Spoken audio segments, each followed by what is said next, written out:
My friend and colleague Nathan Snaza and I have been volleying back and forth since late last spring about who would have the honor of introducing Professor Christopher Breu.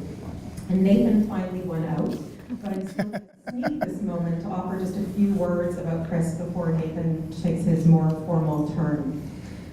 So I'm going to begin just by saying that rarely in academic introductions do we hear anything about the person behind their work.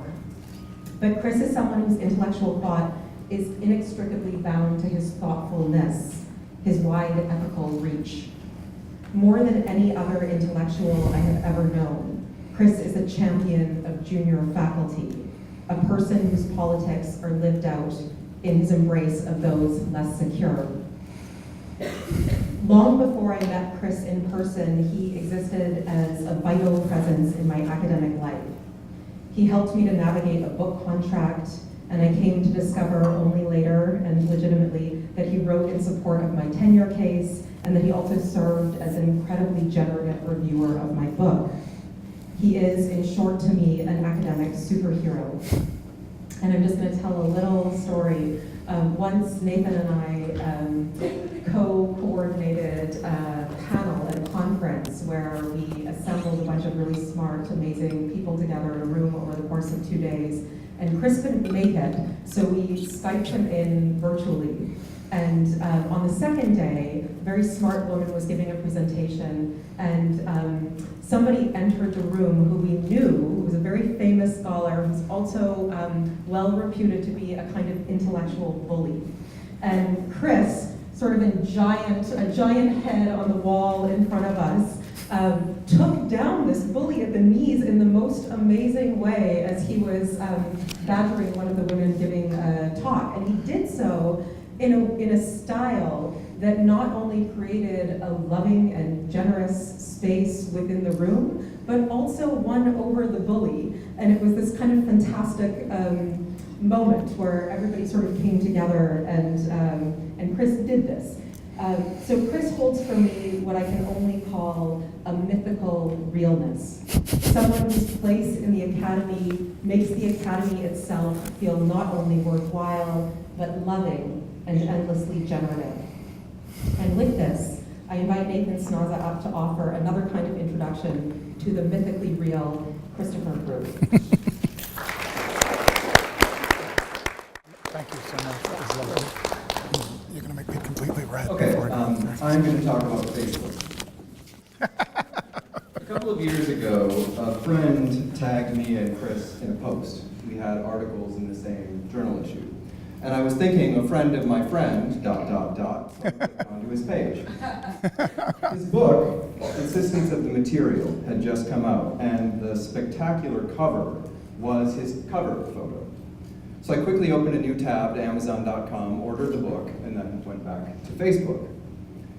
I read his most recent post announcing that he had just acquired the last Sonic Youth album he didn't yet own on vinyl, and thus his collection was complete. I couldn't help but comment, and within a few minutes we were chatting about the beauty of noise and debating the relative merits of their many albums. We had, as they say, friended each other. Insistence arrived a few days later. It's exactly the kind of literary scholarship I love. Theoretically informed, close readings of difficult writing. His chapters take up some of my very favorite writers: William Burroughs, Thomas Pynchon, Dodie Bellamy, J.G. Ballard, Leslie Marmon Silko, and Karen Tai Yamashita. Beyond the stunningly creative and incisive readings, Chris's book also performs something at the level of cultural theory that is, to my mind, unparalleled. In our moment, most scholars who write in theory, who care about matter or materialism or embodiment, feel compelled to choose sides between an older materialism associated with Marxism and psychoanalysis and a new materialism that looks to ecology, physics, biology, and forms of feminist and queer thought that are suspicious of claims that anything is unique to the human. These debates can be quite bitter. Chris not only refuses the debate, his book demonstrates why both sides need each other. It's an exhilarating argument, one I'm still trying to catch up to. In the acknowledgments, Chris offers the usual list of thanks: colleagues, friends, important intellectual interlocutors, institutions that supported him in various ways, and then this. Finally, I acknowledge my extended Facebook community. While this book questions the boosterish rhetoric around virtuality, my Facebook friends have been truly sustaining throughout this process. Despite the site's commercialism and problematic relationship to the production of the commons, it has often been a place in which I floated ideas, marked milestones in my writing, or just blew off steam while in the process of composing. It helped me keep intellectually loose and stopped me from pacing so much. Thank you for that, and for putting up with my periodic spelling and grammar errors. You know who you are. After our conversation about Sonic Youth had become a semi-regular part of this extended Facebook community. While it's no stretch to say that Insistence of the Material is one of my very favorite books, I am in utter awe of his Facebooking. He shares ideas, thoughts, provocations, theses.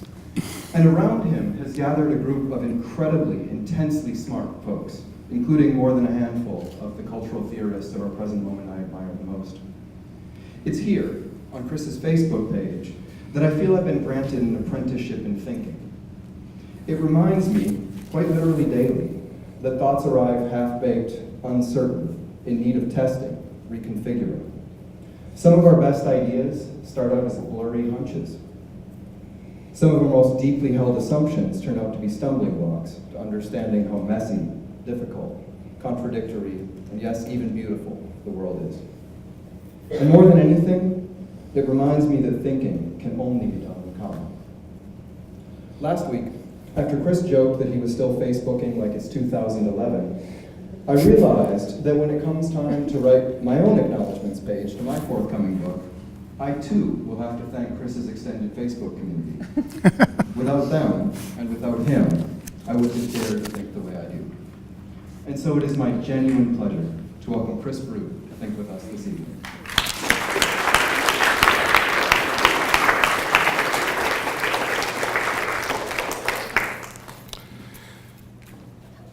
Thank you very much. Thank you both. It's an absolute honor and a pleasure to be here. And it's wonderful to have such an amazing turnout. I'm flattered and yeah, just really excited to be able to speak to all of you today. And those were the most moving introductions. I'm never going to live up to this, so I'm not going to try. But yeah, it's been being an intellectual dialogue as well as personal connection with both Julietta and Nathan has been incredibly intellectually enriching in the last, and emotionally enriching in the last 3 or 4 years. This is what, I mean, to me, this is the heart of what we do.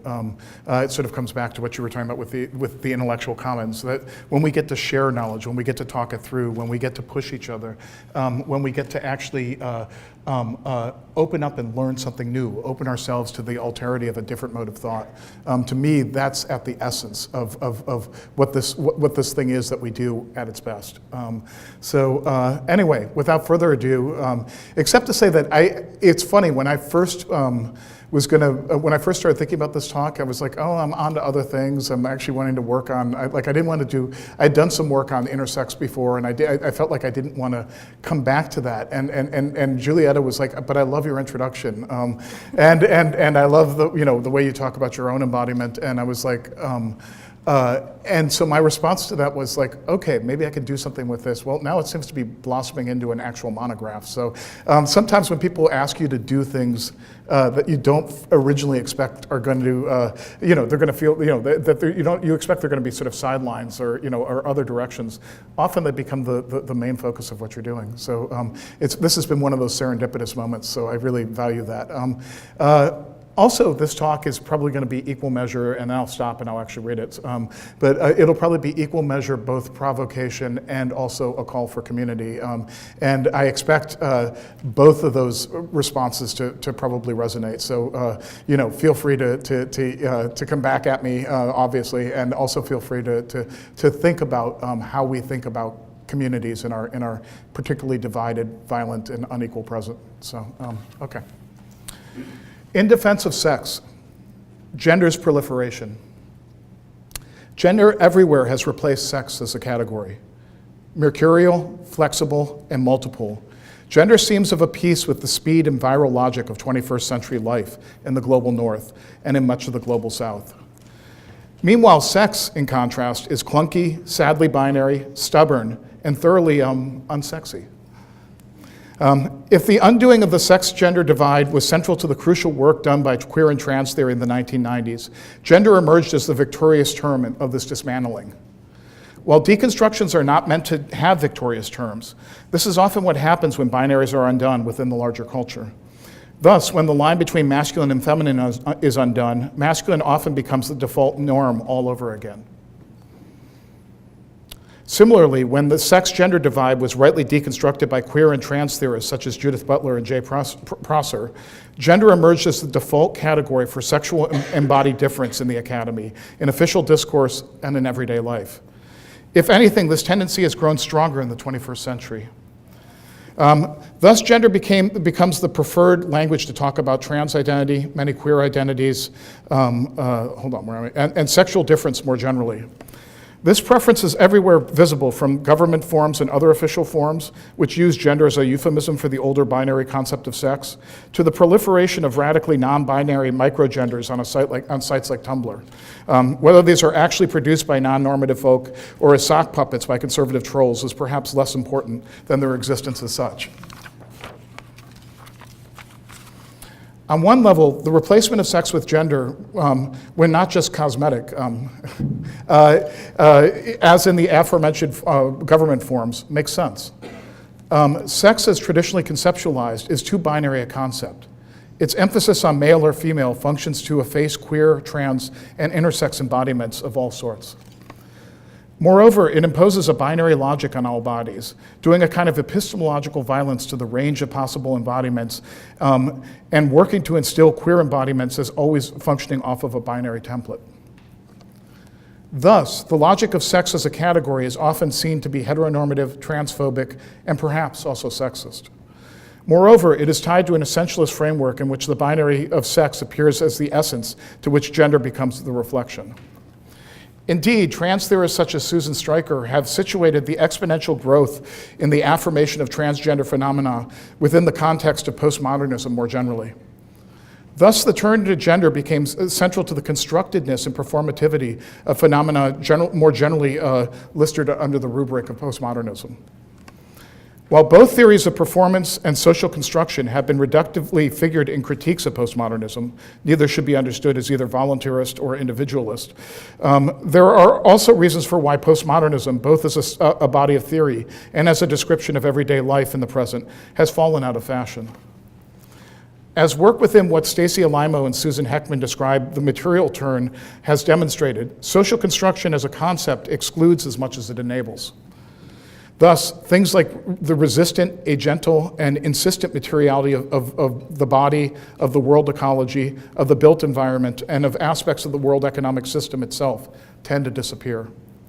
Indeed, everything conventionally contained under the categories of the natural, animal, or material is, if not completely negated, emptied of its explanatory power and force.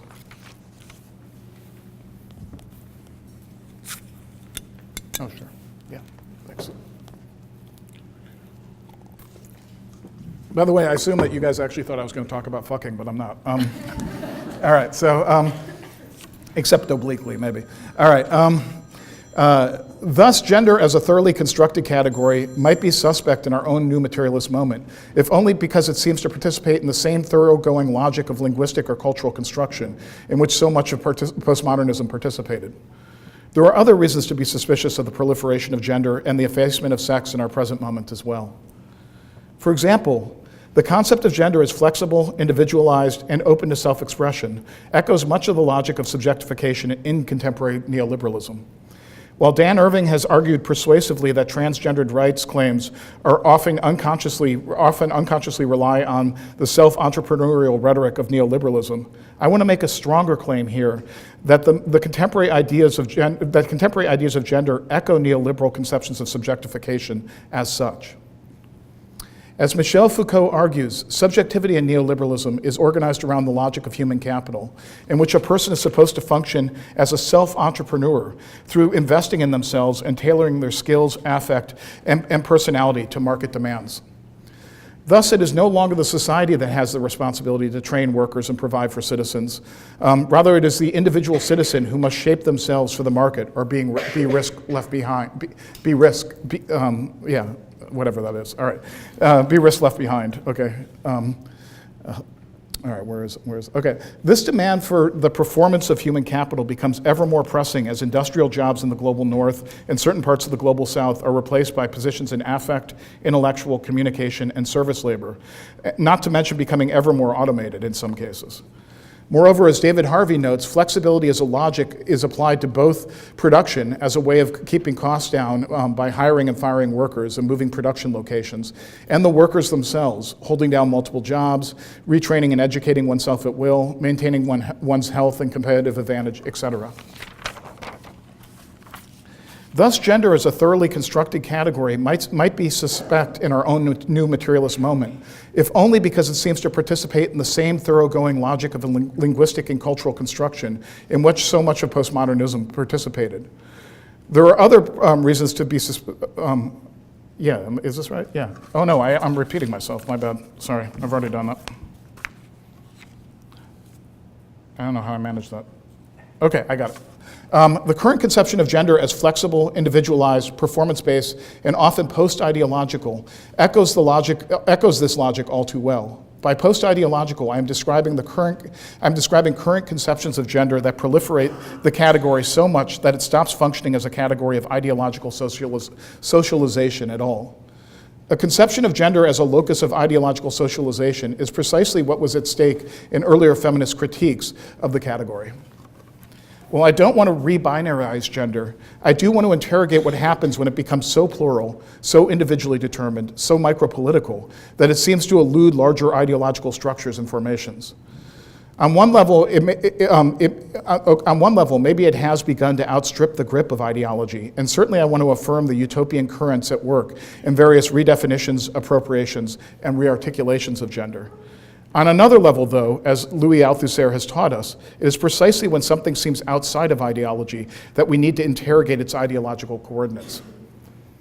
Thus, the atomization of gender categories is too congruent with the atomization of social life and larger forms of social solidarity that characterize life under neoliberalism in the present moment, to remain uninterrogated.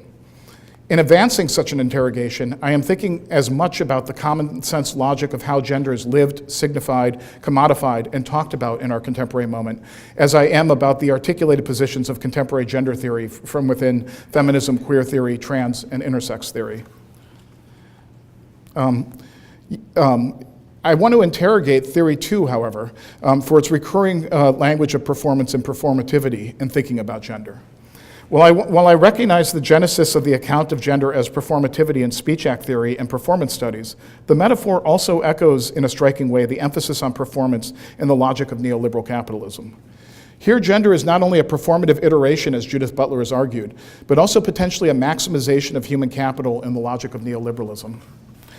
As one example of how this logic works, I want to point to the way in which the most visible trans bodies are presented as hyper-glamorous, from Caitlyn Jenner to images that appear from a basic Google image search. While some of the specific visibility may be attributable to the historical role of trans bodies in porn, depending on the type, can also depict a wide range of bodies that then is visible in everyday culture, a wider range of bodies than is visible in everyday culture. It does suggest that such hypervisibility is tied to the effective dimensions of the contemporary political economy, whether in sex work or otherwise. In such a political economy, hypervisibility situates the glamorous trans body as capitalizable and thus exploitable. I, of course, don't want to reduce gendered or transgendered subjectivity to an effect of neoliberalism. Quite the opposite, actually.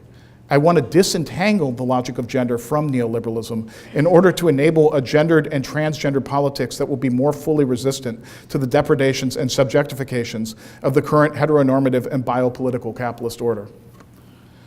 There has been much written lately about whether, with the rise of totalitarian capitalism and the resurgence of ethno-nationalism, we are exiting the era of neoliberalism. While I want to hold open the possibility that we might be in a historical moment of transition, one that can hopefully produce an inclusive collective politics of economic, racial, sexual, and gender justice, rather than a slow slide into fascism, I also think it is much too soon to sound the death knell of neoliberalism. Neoliberalism is not necessarily tied to democracy and can flourish just as easily under totalitarianism as within ostensible democracies. The complicated collective politics of the presence, though, from Charlottesville, and here we are in Virginia, not that far, through more generalized Antifa struggles, various populisms of the left and the right, to the ugly return of fascist rhetorics themselves, suggests that the rigorous individualism affirmed by neoliberalism may be beginning to morph into something else.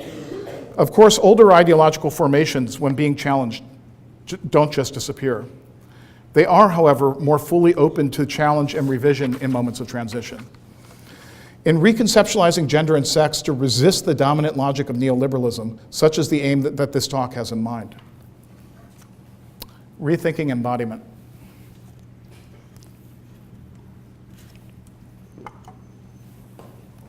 So how can we keep the radical dimensions of recent conceptualizations of gender while also reworking our understanding of embodied existence in a less individualized and implicitly neoliberal manner? Of course, we want to keep recent gender theories and activism's investment in non-binary ways of conceptualizing embodiment. Similarly, we want to affirm various gender and queer embodiments, particularly as they don't conform to dominant gender ideologies. Yet at the same time, we need to be able to theorize the function of gender as a normalizing and regularizing ideology, or regulating ideology. It is also crucial to theorize aspects of embodiment that resist conceptions of gender as eminently flexible, individualized, and capitalized. How do we move beyond a conception of gender as private property in the neoliberal era? I want to suggest a number of interrelated possibilities. First, as I've argued elsewhere, I think we need to de-emphasize identity and emphasize embodiment as the primary way through which gender and sex are understood. I'm not saying we need to get rid of identity as a category, as if such a thing were possible. And I don't mean this argument to participate in the typical rants against identity politics, which are often their own dead end. In a moment in which non-normative identities are everywhere under assault, from the return to prominence of white supremacy to the Trump administration's ban on transgender folks serving in the military and its dismantling of DACA, it seems short-sighted to not recognize the importance of the category as well as its non-elective dimensions, the category of identity. Identity is a lived experience, one that one doesn't choose. Yet it also functions in our era of personalized marketing, avatar construction, and human capital construction as an intense locus of ideology. As Wendy Brown has noted, under neoliberalism, privatized financial motives have everywhere replaced democratic aspects of collectivity. Within such a framework, individuals experience themselves first as individuated and highly calibrated identities, and only second as part of larger political collectivities. Moreover, the collectivities we do identify with tend to be micrological as micrological as identities have become. Thus, micro-identities have produced micropolitics and micro-communities, and even an emphasis on intersectionality can't seem to enable the larger forms of collectivity that we need to mobilize a planetary response to climate change, inequality, and perpetual war, let alone collective forms of liberation and equality around gender, race, sexuality, and class. In the remaining time that I have here, then, I want to propose a different way of thinking about gender and embodiment, one that emphasizes identification and fantasy over identity, sex as much as gender, and a concept of the shared bodily powers and vulnerabilities that I want to term the bodily commons. Identification and fantasy. There's nothing new in what I am proposing in this part of the talk. Here I am drawing my categories from psychoanalytic theory. Yet I feel like in our moment of intense individualization, we have perhaps forgotten some of the elementary insights of psychoanalytic theory. One fundamental insight is that identities are not prefabricated forms of personal property, but are produced through dynamics of identification and, just as importantly, disidentification. Another one is that they are constituted in relationship to fantasy, one that is shaped in terms of the other as much as the self. Why are these insights important? Well, while it is important to recognize that we are not in control of our identities from the outside, it is also crucial to recognize that we are also not in control of them from the inside. A recognition of identification would enable a politics around embodiment that would refuse forms of mastery that Julietta Singh has rightly and so eloquently critiqued. Identifications are not ours in the sense that a form of property is ours. It is instead a complex fantasy-based bond and an internalization that originates from the other as much as the self. Identifications are neither as malleable as discourse nor as resistant to straightforward human scripting as biology, which is itself, as Samantha Frost puts it, more about, quote, different zones of activity than different substances.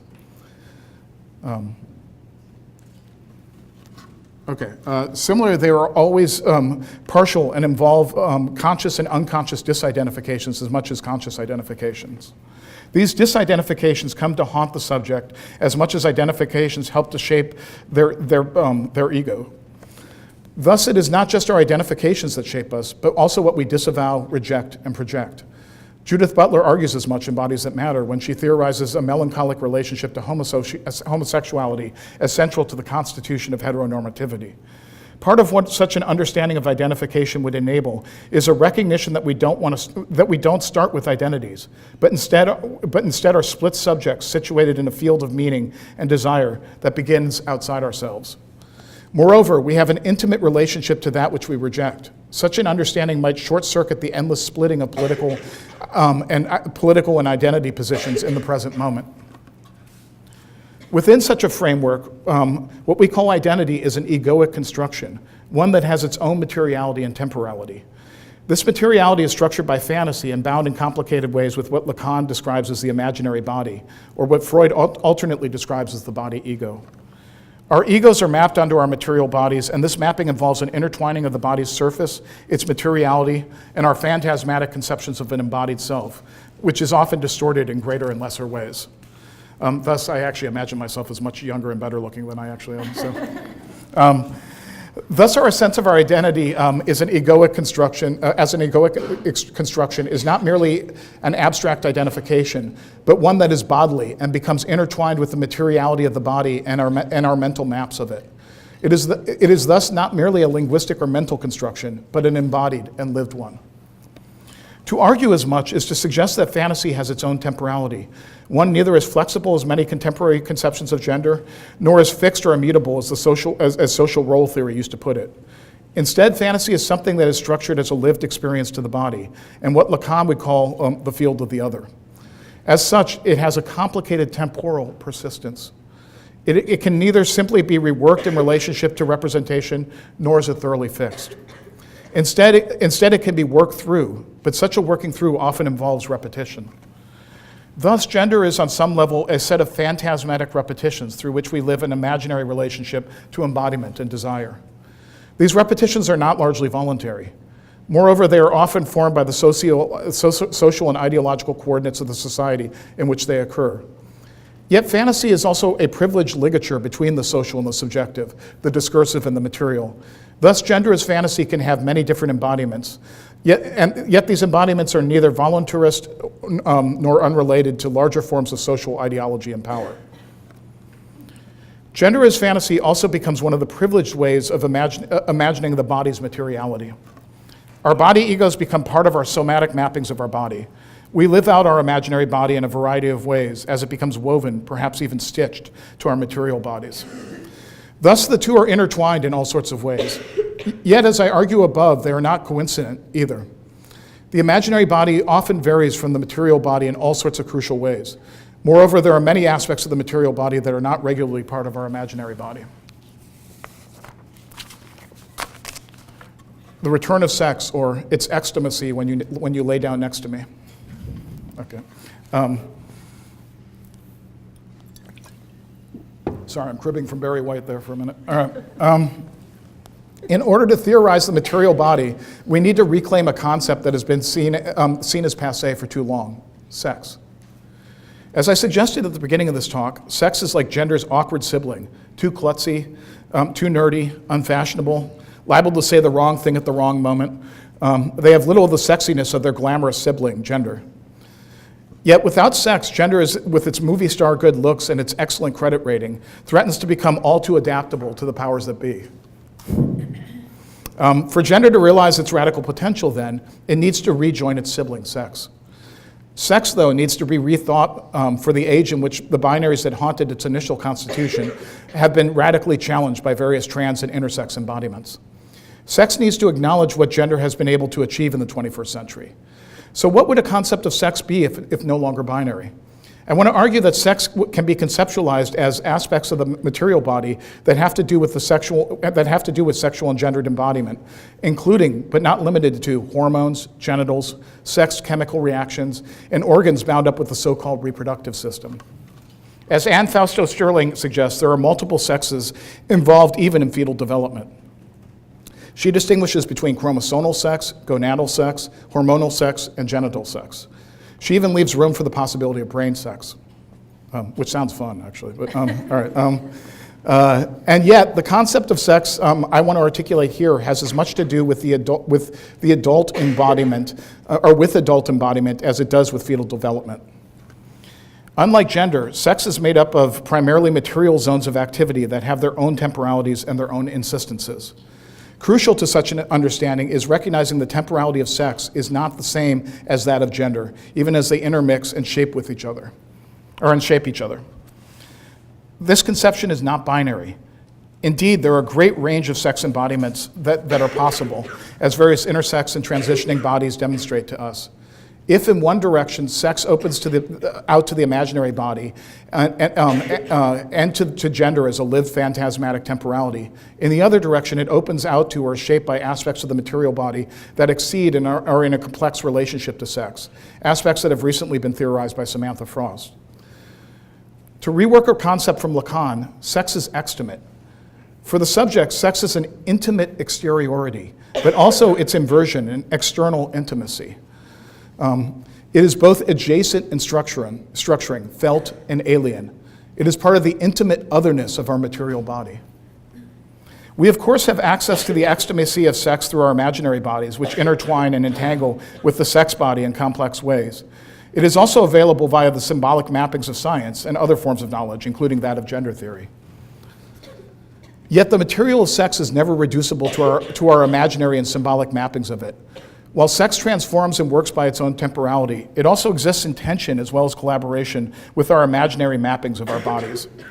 Sex as material not only exerts its own forms of agency, as has been theorized by Bruno Latour and Jane Bennett, but it also is a locus that sets bodily limits.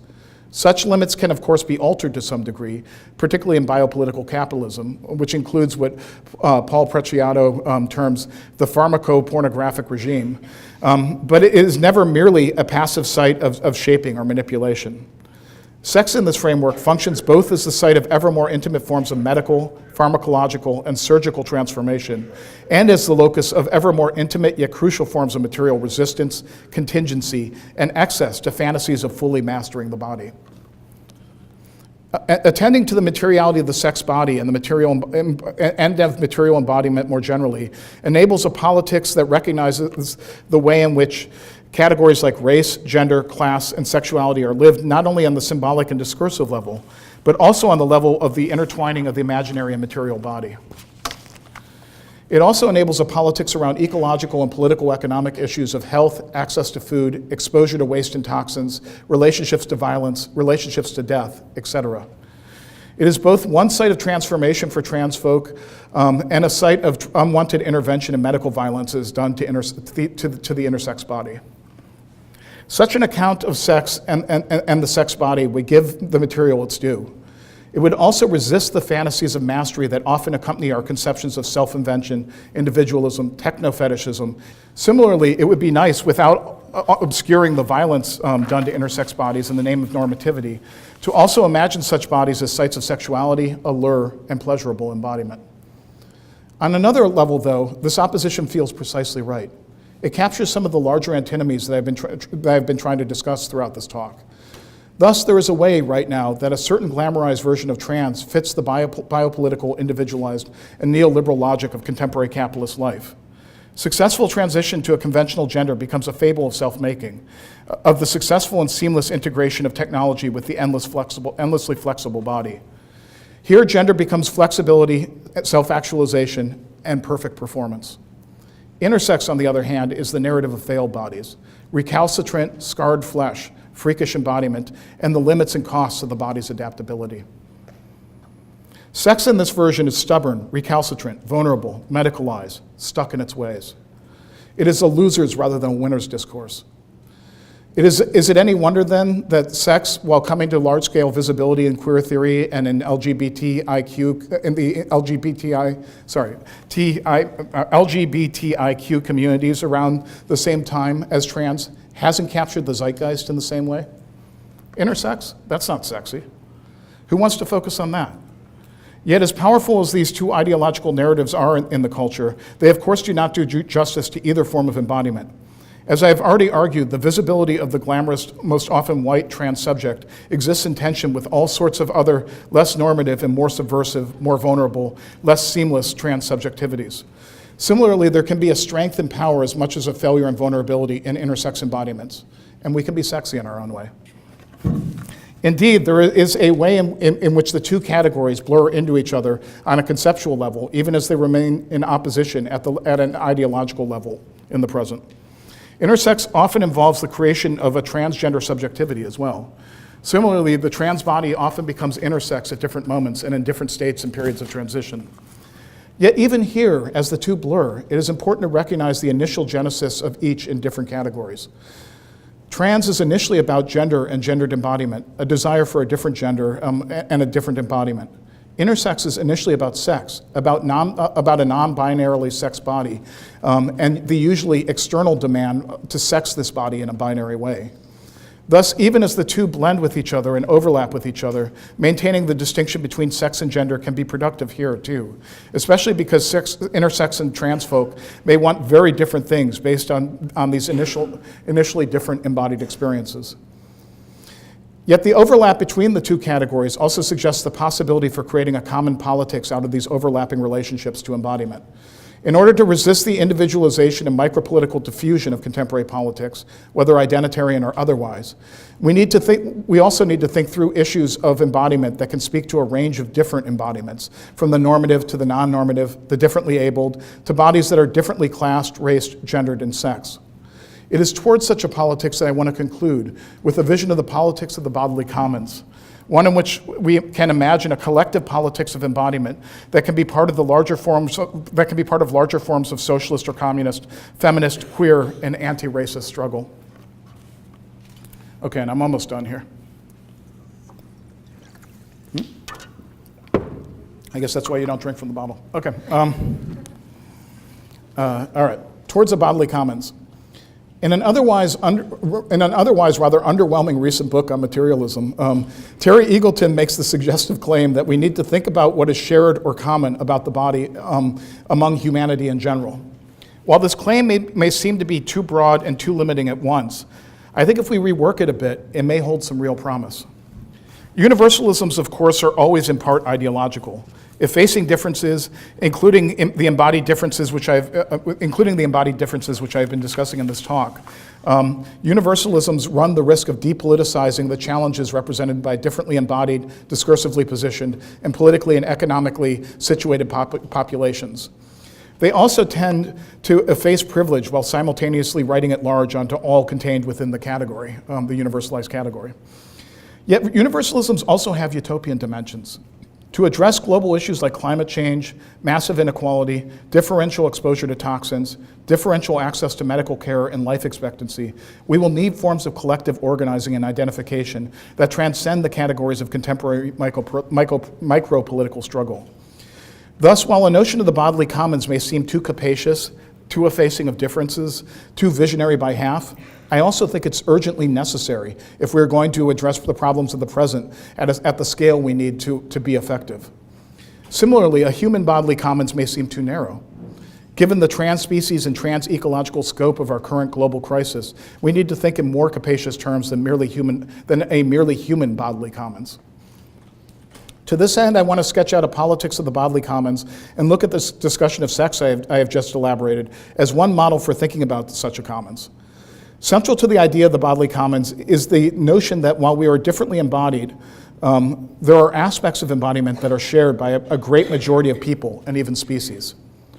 Such include the need for access to food and water, as well as life-sustaining care, aid, and connection. Similarly, we generally all have differently situated but common relationships to pleasure, desire, vulnerability, pain, and death. As Stacy Alimo has argued, we are also differently but commonly at risk to various forms of toxic exposure. Our bodies in such an understanding are transcorporeal as much as corporeal, and that's Alimo's term. Similarly, as Judith Butler and Ellen K. Feeder have differently argue, we are often situated by differential yet common forms of bodily vulnerability. Finally, we generally all have the power to shape and transform our ecosystem and political economic existence, and such powers grow and wane depending on our own transcorporeal, laboring, technological, prosthetic, and intellectual capacities.